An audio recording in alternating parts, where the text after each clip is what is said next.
Good afternoon, my name is Tom. We're here at Marquette O'Keefe in the bathroom. Today we're going to share with you the Madison Metropolitan School District's best practices for keeping our bathrooms clean and healthy.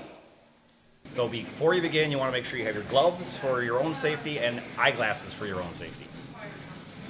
When cleaning the bathroom, it's important to use the proper disinfectant in the proper containers.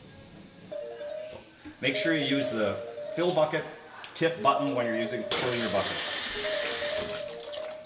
Now we're about ready to start. We've got our chemicals in the proper buckets. We've got our paper products, paper towels, toilet paper. We've got a dust mop and a short broom. When entering the bathroom, it's important to make sure that there's nobody in the bathroom so that you don't surprise them, especially when going into the ladies' room.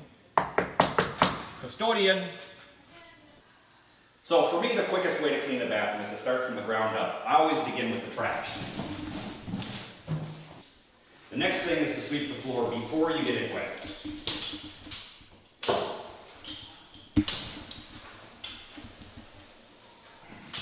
While you're sweeping, check your toilets if they're full, flush, and make sure you check for your paper products as you go around. Okay, so to avoid cross-contamination, always use two buckets. The red bucket is for your sinks and your paper products. The gray bucket is for the urinals and the toilets. For the sinks and the paper products, you can use a rag or a red-handled Johnny Rush.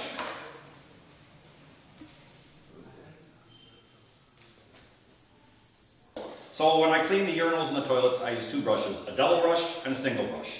I use the double brush because it covers the most space in the shortest period of time.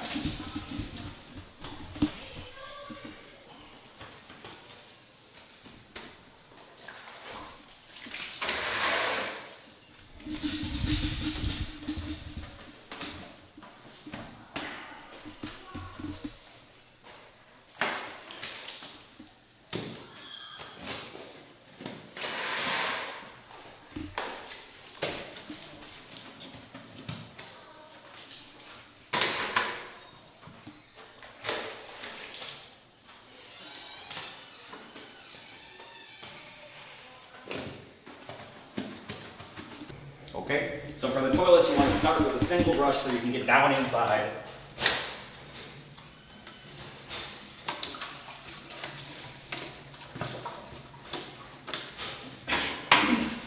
And then use the double brush to cover as much space as possible.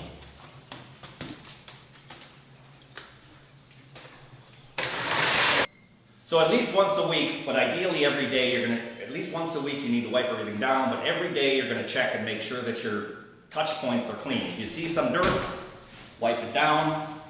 Once a week, go through and clean the area thoroughly.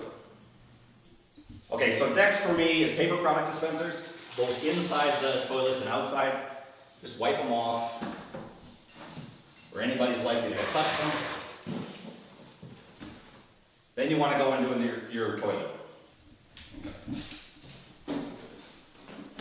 Make sure you wipe everything where somebody can touch things. Wipe off your rails.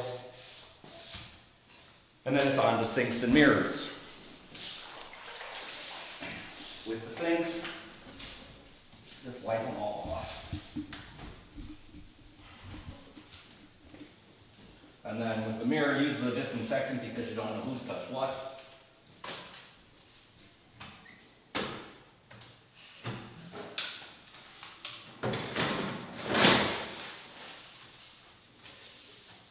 And there you go.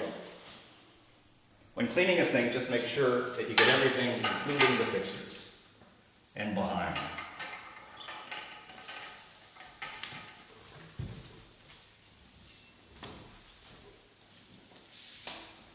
So when I went around and cleaned, I noticed that I needed one paper towel and one toilet paper, and now I'm going to replace them. The last thing I do is mop the floor. On a daily basis, I use the disinfectant to make sure the bathrooms stay clean. Once a week, I go through with the peroxy cleaner after I disinfect it to make sure the floor doesn't get sticky. All right, thanks for watching this video. I hope that it was helpful. Let's keep the building clean so our kids are healthy.